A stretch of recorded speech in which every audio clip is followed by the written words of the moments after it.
सभी दर्शकों का हमारे चैनल अध्यात्म कथा में हार्दिक स्वागत है। आज से हम श्रीमद् भागवतम की दिव्य कथा श्रृंखला का आरंभ कर रहे हैं। यह ग्रंथ केवल धर्म और भक्ति का स्रोत नहीं, बल्कि जीवन को नई दिशा देने वाला एक अमूल्य खजाना है। आज हम इसके प्रथम अध्याय पर चर्चा करेंगे, जहां नैमिषारण्य के वन में आशी मुनियों ने सूत महर्षि से अद्भुत प्रश्न किए। तो चलिए इस दिव्य कथा का आरंभ करते हैं। यह कथा नैमिषारण्य नामक एक पवित्र वन में घटित होती है। यह स्थान भगवान विष्णु को समर्पित है और इसे अर्षियों ने यज्ञ और तपस्या के लिए चुना था। इस वन में आशी शौनक के नेतृत्व में 1000 वर्षों का महायज्ञ चल रहा था।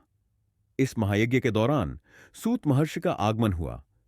वे सभी धर्म ग्रंथों और पुराणों के ज्ञाता थे। अर्षियों ने आदरपूर्वक उनका स्वागत किया और उन्हें सम्मानपूर्वक आसन ग्रहण करने के लिए कहा। आर्षियों ने सूत महर्षि से कहा, हे महर्षि, आपने वेद, पुराण और इतिहास का गहन अध्ययन किया है। कृपया हमें यह बताइए कि इस कलयुग में धर्म का कौन सा मार्ग सर्वोत्तम है?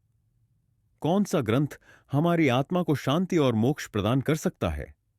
आर्षियों ने यह भी पूछा, इस संसार के 3 प्रकार के कष्टों से मुक्त होने और परम आनंद प्राप्त करने का उपाय क्या है?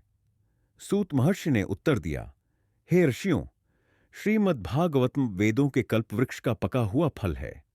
इसे स्वयं भगवान व्यास ने रचा और महर्षि शुकदेव ने इसे अमृतमय बनाया। इस ग्रंथ का हर श्लोक भक्ति और ज्ञान से परिपूर्ण है। उन्होंने आगे कहा, यह ग्रंथ भगवान विष्णु के दिव्य अवतारों, लीलाओं और उनके गुणों का अद्भुत वर्णन करता है।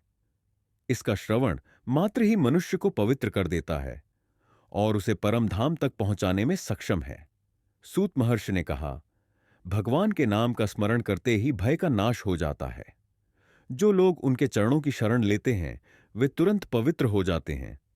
भगवान के गुणों और लीलाओं का वर्णन सुनने से मन को शांति और आत्मा को अमृत प्राप्त होता है।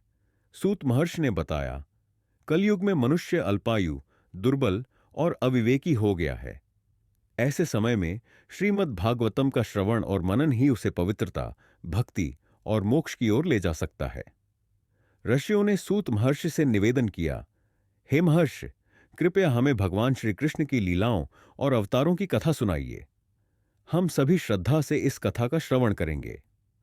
प्रिय दर्शकों, आज हमने जाना कि किस प्रकार नैमिषारण्य के अर्षियों ने श्रीमद् भागवतम की कथा सुनने का संकल्प लिया। यह ग्रंथ हमें न केवल धर्म और भक्ति सिखाता है, बल्कि जीवन के हर कष्ट से मुक्त करने का मार्ग भी दिखाता है। अगर आपको यह कथा पसंद आई हो, तो कृपया हमारे चैनल अध्यात्म कथा को लाइक और सब्सक्राइब करें। अपने मित्रों और परिवार के साथ इसे साझा करें और घंटी के आइकन को दबाना न भूलें। अगले एपिसोड में हम भगवान श्री कृष्ण की लीलाओं की कथा लेकर आएंगे। तब तक के लिए आप सभी को जय श्री राम, हर हर महादेव।